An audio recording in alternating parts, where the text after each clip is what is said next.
चंदन का कोयला तो न बनाएं। एक राजा वन विहार के लिए गया। शिकार का पीछा करते करते राह भटक गया।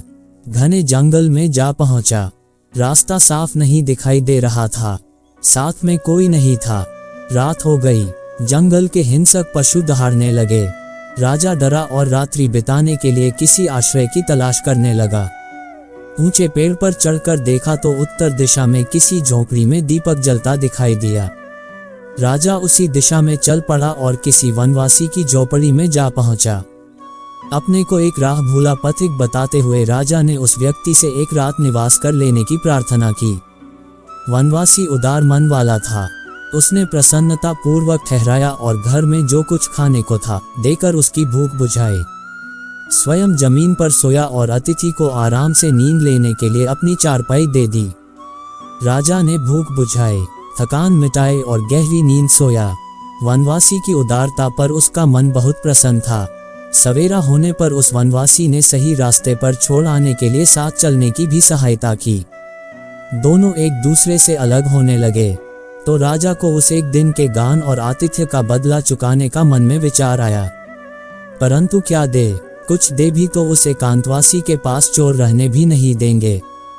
इसलिए ऐसी भेंट देनी चाहिए जिसके चोरी होने का डर भी नहीं और आवश्यकतानुसार राशि उपलब्ध होती रहे।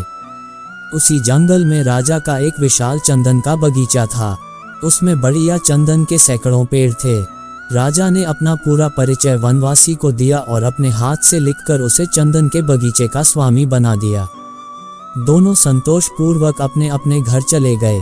वनवासी लकड़ी बेचकर गुजारा करता था। उसने लकड़ी का कोयला बनाकर बेचने में कम श्रम करना पड़ता तथा अधिक पैसा मिलने की जानकारी प्राप्त कर ली थी। वही रीति नीति अपनाए। पेड़ अच्छे और बड़े थे। आसानी से कोयला बनाने लगा। उसने एक के बजाय 2 फेरी निकट के नगर में लगानी आरंभ कर दी ताकि दुगुनी आमदनी होने लगे। वनवासी बहुत प्रसन्न था। अधिक पैसा मिल जाने पर उसने अधिक सुविधा सामग्री खरीदनी आरंभ कर दी और अधिक शौक मौज से रहने लगा। 2 वर्ष में चंदन का प्रायः पूरा बगीचा कोयला बन गया। एक ही पेड़ बचा। एक दिन वर्षा होने से कोयला तो न बन सका। कुछ प्राप्त करने के लिए पेड़ से एक डाली काटी और उसे ही लेकर नगर गया। लकड़ी में से भारी सुगंध आ रही थी। खरीदारों ने समझ लिया यह चंदन है। कोयले की तुलना में 10 गुना अधिक पैसा मिला। सभी उस लकड़ी की मांग करने लगे। कहा कि भीगी लकड़ी के कुछ कम दाम मिले हैं, सूखी होने पर उसकी और भी अधिक कीमत देंगे। वनवासी पैसे लेकर लौटा और मन ही मन विचार करने लगा, ये लकड़ी तो बहुत कीमती है। मैंने इसके कोयले बनाकर बेचने की भारी भूल की। यदि लकड़ी काटकर बेचता तो कितना धनाढ्य बन जाता और इतनी संपदा इकट्ठी कर लेता जो पीढ़ियों तक काम देती। राजा के पास जाकर वह पुनः याचना कर अपनी मूर्खता दर्शाने में कोई सार नहीं था। शरीर भी बुढ़ा हो गया था। कुछ अधिक पुरुषार्थ करने का उत्साह नहीं था।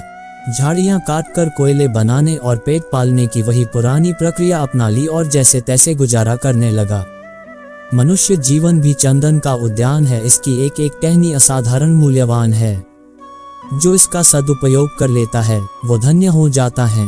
जिसने प्रमाद बरता वो लोग वनवासी की तरह पछताएंगे।